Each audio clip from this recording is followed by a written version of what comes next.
September 22, 1941. A field kitchen 3 kilometers behind the German front lines near Vyazma, Soviet Union. The smell of boiling cabbage and salted pork mixed with diesel exhaust and autumn rain.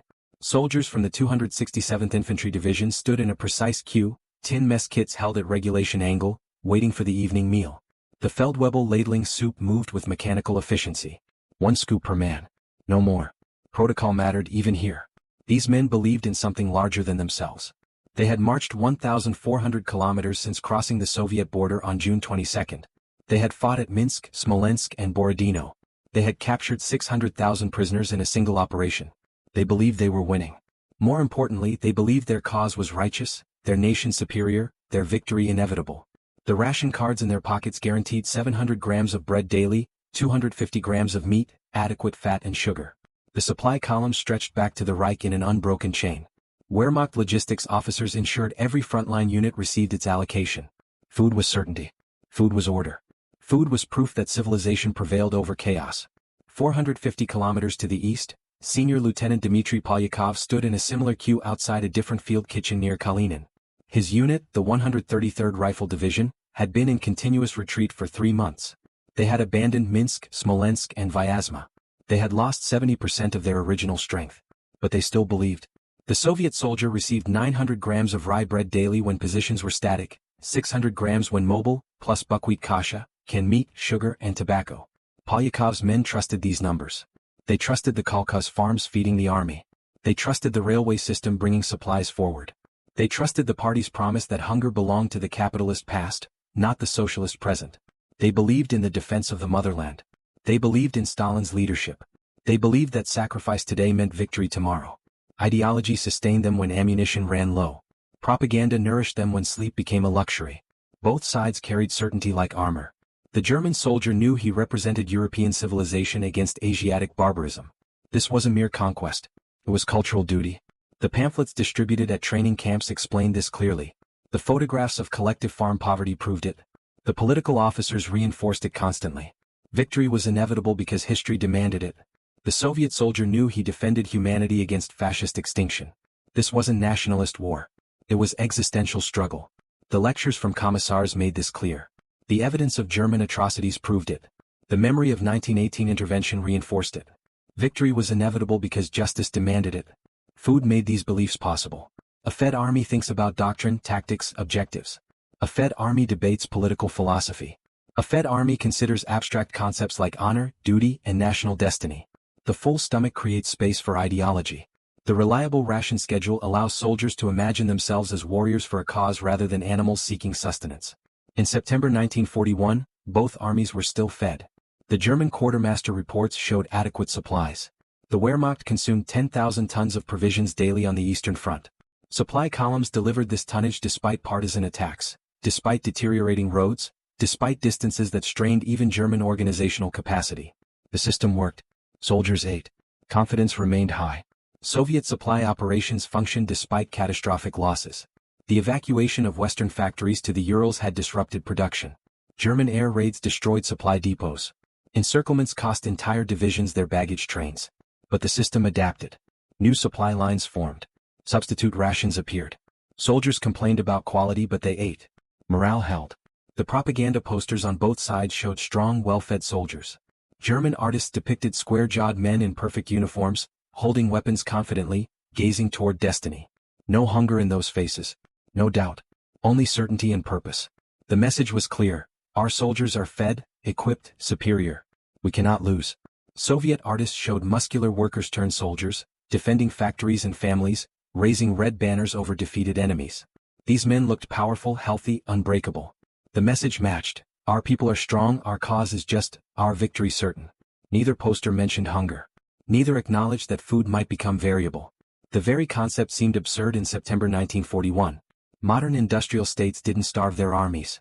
Medieval sieges belonged to history books, not contemporary warfare. Logistics had evolved beyond such primitive concerns. This certainty was about to become the first casualty. Not from a single battle. Not from a strategic decision. But from a simple, mounting truth that neither ideology could refute. The stomach cannot digest belief. Propaganda cannot be eaten. National destiny provides no calories. Winter was coming. The first German supply officer to recognize the problem was Oberst Erich Hartmann, responsible for provisions to Army Group Center. On October 8, 1941, he submitted a memo to headquarters noting that deteriorating weather would reduce supply capacity by 40% within 6 weeks. The roads were becoming impassable. The railway gauge was incompatible with German locomotives. Partisan attacks were increasing. The distance from supply bases was growing daily as the army advanced. His recommendation: halt offensive operations until spring, consolidate positions, establish proper supply infrastructure. The memo was filed and ignored. Operations continued. The army marched toward Moscow, and the certainty began to crack. November 15, 1941. The same field kitchen near Vyazma, now covered in snow. The Feldwebel still ladled soup with mechanical precision, but the ladle moved through thinner liquid. The soldiers still queued in formation, but their mess kits felt lighter when filled. The ration allocation hadn't changed on paper: 700 grams of bread, 250 grams of meat. But the actual deliveries had shifted to something different. 400 grams of bread mixed with sawdust. 100 grams of horsemeat. The gap between promise and reality widened daily. Nobody spoke about it directly. That would be defeatism. Temperature had dropped to -20°C. The ground was frozen solid. Supply trucks designed for European roads broke down on Soviet terrain. Horses died from exposure and inadequate fodder. The partisan attacks that seemed minor annoyances in summer had become significant disruptions. Entire convoys disappeared. Supply depots burned. The 1,400-kilometer supply line from Germany to the front had become tenuous, fragile, vulnerable. The German soldier began performing calculations his training had never addressed. How many calories in a day's ration? How much energy did patrol duty consume? How long could the body function on reduced intake before performance degraded? These weren't ideological questions. They were biological equations. And the answers were becoming unpleasant. Wehrmacht medical officers documented the progression. First, the men lost weight. 5 kilograms per soldier by mid-November, according to divisional health reports. This was concerning but manageable. Then fatigue appeared. Soldiers needed more rest to perform the same tasks. Marches took longer. Digging defensive positions required more breaks. Still manageable, still within tolerable parameters. Then the infections began. Minor wounds that would have healed quickly in September festered in November. Respiratory diseases spread through units housed in inadequate shelters. Frostbite became epidemic. The medical term was cold injury, but the underlying cause was malnutrition. Bodies fighting hunger can't also fight infection. The immune system requires calories to function. By December, the 267th Infantry Division reported 30% of its strength medically unfit for combat. Not from enemy action. From cold and hunger. Soviet forces faced a different mathematics, but the equation ended in the same place. The Red Army supply system, already strained by territorial losses and industrial evacuation, confronted an impossible challenge: feeding units conducting both desperate defense and impossible counteroffensives. The political command demanded attacks. The logistical reality couldn't support them. Senior Lieutenant Polyakov's unit, now defending positions near Kalinin, received half rations in November. 300 grams of bread, often frozen solid and mixed with bark fiber. Occasional kasha when supplies arrived. No meat, no fat, no sugar. The tobacco ration continued because nicotine suppressed appetite. Political calculation masquerading as morale support. The Soviet soldier had been trained to endure. Revolutionary history taught that sacrifice defined the true communist. The Civil War veterans told stories of eating leather belts during the siege of Tsaritsyn. The collectivization survivors knew hunger intimately. This was presented as ideological strength. Soviet men could outlast pampered Germans. Will would triumph over comfort. But will cannot metabolize. Ideology cannot generate glucose. The human body burns approximately 2,000 calories daily at rest. Combat operations consume 4,000 to 5,000 calories. Winter conditions add another 1,000 calories to maintain core temperature. A Soviet soldier in active defense during a Russian winter needed 5,000 calories minimum. He was receiving 800 to 1,200. The deficit accumulated like debt. First came the visible effects: sunken cheeks, protruding bones, thinned limbs. Then the invisible deterioration: reduced cognitive function, impaired decision-making, diminished reflexes. Soldiers slept during standing watches, not from lack of discipline but from neurological breakdown caused by starvation. Officers ordered executions for sleeping on duty, not understanding they were shooting men whose brains had shut down from lack of fuel. By January 1942, Soviet medical reports documented symptoms identical to those observed during the Holodomor famine of 1932-33. Edema, visual disturbances, inability to maintain body temperature, psychological dissociation. The army was starving in the field. Neither high command fully acknowledged this reality. German operational planning for 1942 assumed supply conditions would improve with better weather. Soviet strategic directives assumed revolutionary spirit would compensate for material deficiency. Both assumptions were wrong. Weather didn't fix broken supply systems. Spirit didn't replace calories.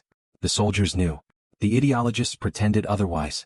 This created a fracture between official reality and lived experience. The propaganda still showed strong men defending principles. The actual men defending actual positions were burning their own muscle tissue for energy. Their bodies were consuming themselves. Biology was undefeated by belief. And hunger, unlike political doctrine, cannot be debated or reinterpreted. It simply exists, constant and demanding. The transformation began not with a policy change or a military defeat, but with this quiet, spreading recognition. I am hungry. I will remain hungry. No amount of faith will change this. Some men clung harder to ideology as if belief could substitute for bread. They recited propaganda more loudly, enforced discipline more harshly, reported comrades more frequently.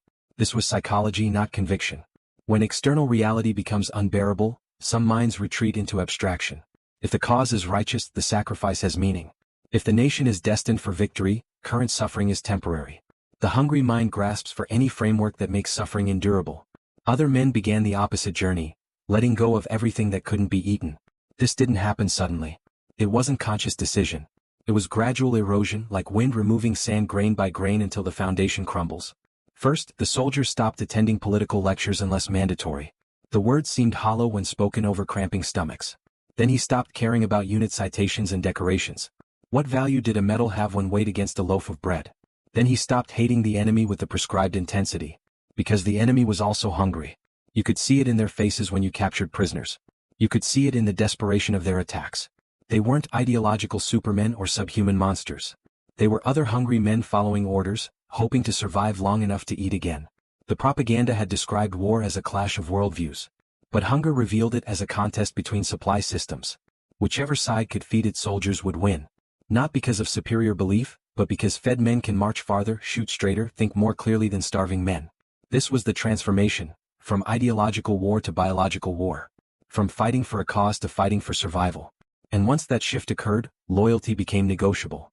March 12, 1942. A Soviet prisoner of war camp near Minsk, German-occupied Belarus. The guards at Stalag 352 had stopped counting the dead. They removed the bodies each morning and burned them in pits beyond the wire. The count didn't matter.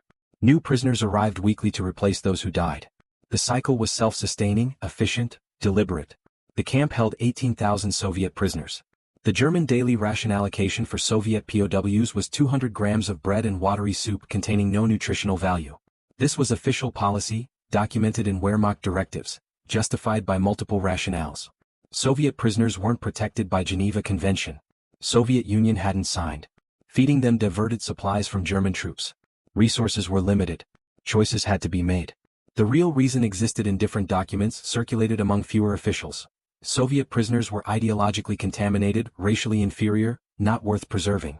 Let them die. The Reich had no use for them. Some prisoners believed this was error, misunderstanding, temporary cruelty that would be corrected once proper authorities learned of the conditions. They maintained Soviet discipline within the camp. They organized communist cells. They sang the Internationale quietly after dark. They reminded each other that the motherland would rescue them, that the Red Army would liberate the camps, that suffering today would be vindicated by tomorrow's victory. These men died faster. Not because their belief was flawed, but because belief consumed energy they didn't have. Maintaining ideology required calories. The brain uses 20% of the body's energy under normal conditions. Ideological commitment, the mental effort required to sustain faith against contrary evidence, costs additional metabolic resources. The true believers were burning reserves they couldn't afford to spend. Others chose differently. They volunteered for work details. German units needed laborers for road construction, railway maintenance, warehouse operations. The work was brutal. The conditions were lethal. But workers received additional rations, 300 grams of bread, occasional meat, sometimes real soup. The increase was small, perhaps 500 additional calories daily, but in starvation conditions, 500 calories meant the difference between life and death. Accepting work details meant collaborating with the enemy. It meant building roads that brought supplies to German armies killing Soviet soldiers. It meant loading ammunition that would be fired at Red Army positions. It meant repairing railways that transported Jews to extermination camps. Every nail driven, every plank placed, every box loaded contributed to the German war effort. The ideologically committed refused. They starved. The pragmatic collaborated. They survived. This created a new moral calculus. If you refused work and died, you maintained ideological purity but helped nobody. If you accepted work and lived, you betrayed your principles but might survive to fight another day. Which choice was more loyal to the Soviet Union? Dying for principle or living through compromise? There was no correct answer. The question itself was poison. Senior Lieutenant Polyakov had been captured in February during the failed Rzhev offensive. He stood in Stalag 352 facing this question with the same analytical mind that had once solved tactical problems. Before capture, the answer would have been obvious. Refuse collaboration, maintain loyalty unto death, trust the party, trust the motherland, trust the righteousness of the cause. After 6 weeks at 800 calories daily, the answer had become more complex. He watched men die for principle. He respected their choice. But he also recognized that dead men don't fight. Dead men don't return home. Dead men don't testify to German crimes. Dead men don't rebuild the Soviet Union after victory. On March 12 he volunteered for a work detail. He told himself it was strategic. He would learn German positions, gather intelligence, look for opportunities to escape and rejoin Soviet forces. He would survive with purpose, not merely exist. The collaboration was temporary, pragmatic, justifiable. These rationalizations were all true. They were also lies he told himself to make hunger acceptable. The work detail marched out at dawn. 40 Soviet prisoners, 4 German guards, 1 destination, a supply depot requiring inventory organization. The work was monotonous but not brutally physical. The prisoners moved boxes, counted items, recorded numbers on forms they couldn't read. They worked slowly, conserving energy, stretching tasks to fill available time. At midday they received soup. Real soup. Not water with vegetable peelings floating in it, but actual soup with potatoes and small pieces of meat. The smell hit them before they saw the kettles. Every man in the detail stopped working simultaneously, turning toward that smell like plants turning toward light. They were given metal bowls. The German guard ladled soup with the same mechanical efficiency as the Feldwebel in the field kitchen. 1 scoop per man, but this scoop contained substance. Polyakov drank slowly, forcing himself to consume carefully despite his stomach demanding he swallow everything immediately. The soup was the best thing he had ever tasted. That fact shamed him more than the collaboration. Across the front lines, German units confronted their own version of this calculation. The Wehrmacht had always maintained strict discipline. Orders were orders. Retreat without authorization meant execution. Desertion meant execution. Defeatism meant execution. This structure had held the army together through catastrophic defeats at Moscow, through the spring mud season, through Soviet counteroffensives that cost 400,000 casualties. But by spring 1942, hunger was testing whether execution threat could override survival instinct.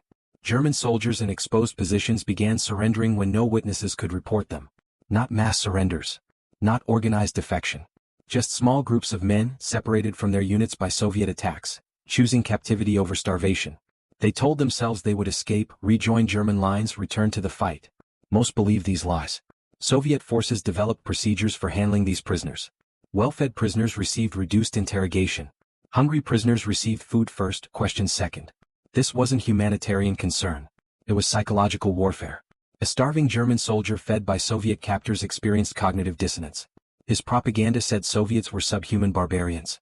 But these barbarians were feeding him while his own supply system had failed him. Some prisoners rationalized this as temporary enemy deception. Others began reconsidering the propaganda they'd been taught. A small number made the final step, accepting collaboration. The Soviet military established the National Committee for a Free Germany, staffed by German POWs willing to broadcast anti-Nazi messages. The committee promised good treatment, adequate food, and eventual repatriation after Germany's defeat. Membership required public denunciation of Hitler and the Nazi regime. This was treason. Under German military law, it was punishable by execution of the soldier and arrest of his family.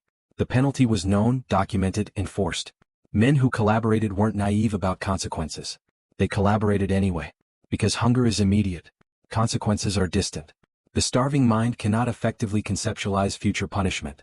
It can only process current need. And the need for food overwhelmed fear of eventual retribution. The Free Germany Committee began broadcasts in June 1942. Former Wehrmacht soldiers spoke directly to German troops, describing good treatment in Soviet captivity, encouraging surrender, questioning Nazi ideology. The broadcasts were crude propaganda, obviously coerced, transparently self-serving. But they worked. Not because the content was convincing, but because hunger made men receptive to any message promising food. The broadcast didn't need to persuade rationally. It only needed to offer an alternative to starvation. German counterintelligence monitored these broadcasts closely, trying to identify speakers, track which units they'd belong to, assess whether their message was spreading. What they discovered disturbed them. The broadcasts were most effective in units experiencing the worst supply shortages. Ideology proved insufficient defense against hunger. Political officers on both sides fought this recognition desperately. They increased propaganda distribution. They organized mandatory ideological sessions. They executed more men for defeatism. They tried everything except the one intervention that would have worked, providing adequate food. Because the food didn't exist. Or it existed but couldn't be delivered. Or it could be delivered but had been diverted elsewhere. The specific logistics varied, but the outcome was identical. Soldiers remained hungry, and hunger continued replacing loyalty with calculation. By summer 1942, both armies had learned a lesson their generals refused to acknowledge. An underfed army will eventually choose bread over flag, survival over ideology, life over abstract loyalty. The only question was how long the transition would take, and how many men would die before completing it. September 1942. Leningrad, Soviet Union. The siege had entered its second year. German and Finnish forces encircled the city completely. No supply routes remained except across Lake Ladoga, and winter ice hadn't formed yet to allow truck transport. The city of 2.5 million people was starving. Official ration cards meant nothing when warehouses were empty. The city consumed horses, then cats, then dogs, then rats, then wallpaper paste containing traces of flour adhesive, then boiled leather, then substances that couldn't be called food by any honest definition. In July, the NKVD documented the first confirmed case of cannibalism. By September, documented cases exceeded 1,000. The actual number was certainly higher. People disappeared. The living didn't ask questions. Everyone understood. The siege of Leningrad had eliminated the space for moral philosophy. A mother watching her child die from starvation faced a choice with no good options. Trade her ration card on the black market for larger quantities of food to feed her child, knowing the trade would weaken her to the point of uselessness, or maintain her strength to work and receive rations, knowing her child would die. Both choices were defensible. Both were horrifying. Hunger had created a moral landscape where traditional ethics couldn't function. Communist Party officials who had spent their careers preaching proletarian solidarity now traded on black markets using privileges their positions granted. They told themselves they needed strength to serve the people. This was true. They also needed strength to survive. That was also true. The two truths existed simultaneously, neither canceling the other. Factory workers who had believed in collective ownership now stole tools to trade for bread. Soldiers who had sworn to defend the motherland now stole from supply depots. Teachers who had taught Soviet values now taught children how to identify edible versus poisonous substances in urban environments. Everyone adapted. Everyone compromised. Everyone discovered where their personal threshold lay between principle and survival. The geography of compromise could be mapped precisely. In neighborhoods where food supplies remained marginally adequate, ideological commitments survived. Party cells still met. Workers still discussed political theory. The forms of Soviet life continued functioning. But in neighborhoods where starvation was complete, ideology vanished. Nobody discussed dialectical materialism when choosing between eating wallpaper or eating the corpse in the next apartment. The siege revealed a truth about loyalty. It exists within a caloric range. Above a certain threshold of nutrition, humans can sustain abstract commitments. Below that threshold, abstraction collapses into immediate need. The threshold varies by individual, but the principle holds universally. Hungry enough, long enough, and any person will abandon any principle to secure food. This wasn't moral weakness. It was biological reality. The party never acknowledged this reality. The propaganda from Leningrad throughout the siege portrayed starving citizens maintaining perfect revolutionary discipline, sharing scarce resources equitably, putting collective need above individual survival. The reality was different, but the propaganda served a necessary psychological function. It provided a story people could tell themselves about their actions. If we're all heroically sharing, then my theft from the communal pot is justified because others are stealing more. If we're all maintaining discipline, then my black market trading is necessary to preserve strength for the collective good. The propaganda created permission structure for behavior that would otherwise create unbearable cognitive dissonance. By late 1942, Leningrad had developed a functioning starvation economy. Ration cards traded at different values depending on category. A worker's card was worth more than a dependent's card. Children's cards were worth least because children consumed resources while producing nothing. This valuation was economic rationality applied to human life. It was also monstrous. Both things were true simultaneously. The NKVD didn't attempt to stop the black market. They participated in it. Enforcement would have required resources they didn't have, against a population that would have resisted with the energy of the desperate. Instead, they regulated quietly, ensuring the market didn't completely destabilize the official ration system, while allowing enough flexibility for survival. This pragmatism was never admitted publicly. Officially, the black market didn't exist. Officially, Soviet citizens shared equitably. Officially, Leningrad demonstrated the superiority of socialist organization under pressure. Unofficially, everyone traded. Everyone stole. Everyone survived through means that contradicted everything they had been taught to value. And the party looked away because dead citizens couldn't defend the city, and ideological purity had less strategic value than surviving soldiers. The German forces besieging Leningrad faced their own version of this geography. Units positioned in areas with adequate supply maintained discipline and morale. They followed orders, conducted operations, believed in victory. But units in positions where supply convoys couldn't reach them regularly began exhibiting different behaviors. Officers reported increased insubordination. Soldiers stopped saluting. Combat effectiveness declined not because of enemy action but because of internal breakdown. When the weekly supply convoy didn't arrive, men stopped pretending to care about regulations. The convoy's presence or absence became the only variable that mattered. German military law didn't adapt to this reality. The regulations still demanded perfect discipline. Soldiers who failed to salute could be charged. Soldiers who expressed doubt could be charged with defeatism. Soldiers who stole food could be executed. The regulations were enforced selectively, when witnesses existed and morale permitted. When neither condition applied, violations were ignored. This created a dual system: official rules that applied when convenient and practical realities that governed actual behavior. Soldiers learned to navigate between these two systems, maintaining appearances when necessary, abandoning them when survival required it. By late 1942, Wehrmacht officers wrote private letters acknowledging that the Eastern Front had become a war of logistics, not ideology.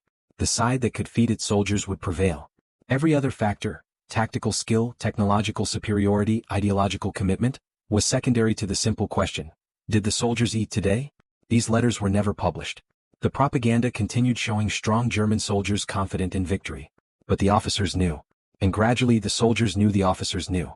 This shared knowledge created an unspoken agreement: we will maintain the fiction publicly, but privately we all understand the fiction is collapsing. The space between public fiction and private reality was where loyalty went to die. Not dramatically. Not through grand gestures of defiance. But through small, daily compromises that accumulated until nothing remained of the original commitment. A soldier stole food from the commissary. Then he traded with civilians despite fraternization prohibitions. Then he ignored orders that seemed pointless. Then he questioned strategy quietly among trusted comrades. Then he stopped believing victory was possible. Then he began planning how to survive defeat. Each step was small enough to justify. None felt like betrayal in the moment. But the cumulative effect was complete transformation from loyal soldier to cynical survivor. And hunger was the catalyst for every transition. April 1945. The Elbe River, Germany. When American and Soviet forces met at Torgau, the soldiers who shook hands across the water were fundamentally different from the men who had started this war. They had been shaped by hunger into pragmatists who valued survival over ideology, personal connection over abstract loyalty, shared humanity over national destiny. The German soldiers who surrendered to Americans in those final days made a calculation their 1941 predecessors would have found incomprehensible. They chose captivity in the West rather than fighting to the end, because Western prisoners received better food than Eastern Front soldiers still serving. The Wehrmacht soldier had learned that allegiance to the nation that couldn't feed him was worthless compared to surrender to the enemy who could. Soviet soldiers who had survived 4 years of warfare had learned similar lessons, though they never spoke them aloud. They had watched ideologically pure men starve while pragmatic collaborators survived. They had seen party officials trade on black markets while preaching equality. They had experienced hunger severe enough to erase everything they thought they knew about loyalty and principle. These lessons couldn't be unlearned. The war ended. The soldiers went home. But they carried the knowledge that hunger had taught them. Belief is a luxury of the fed. The unfed believe in nothing except the next meal. The governments that sent them to war never acknowledged this truth. Soviet propaganda continued celebrating heroic sacrifice and revolutionary discipline. German post-war narratives emphasized military professionalism and honorable defeat. Neither version mentioned that their soldiers had survived by abandoning the values both nations claimed to represent. This silence wasn't accidental. Admitting that hunger replaced loyalty would require acknowledging that ideology had failed. That nations had sent men to fight for causes that collapsed when rations ran low. That all the speeches, propaganda, and political doctrine had been overwhelmed by the simple biological need for calories. The veterans knew. They remembered. They remembered trading principles for bread. They remembered watching ideology starve to death in POW camps. They remembered the exact moment when they stopped caring about victory and started caring only about survival. They remembered that moment clearly, though they rarely spoke of it. Because speaking it aloud would require admitting they had changed. That hunger had transformed them from believers into survivors. That the men who came home were not the men who marched away. Some veterans tried to reclaim their old certainties. They joined veterans organizations that preserved wartime narratives. They attended commemorations celebrating sacrifice and honor.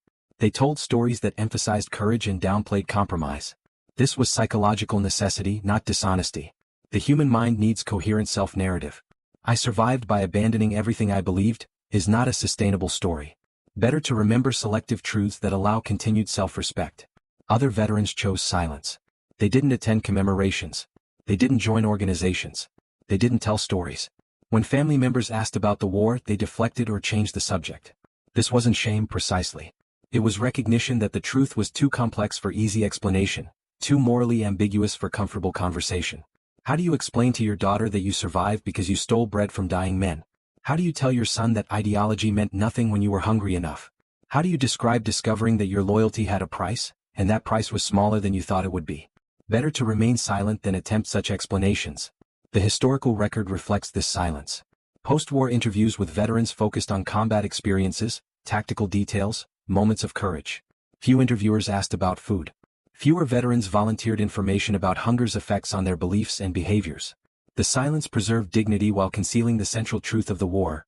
It was won and lost in field kitchens and supply depots, not on battlefields and in strategic headquarters. The Cold War that followed made this truth even more unspeakable. Both sides needed narratives of ideological commitment.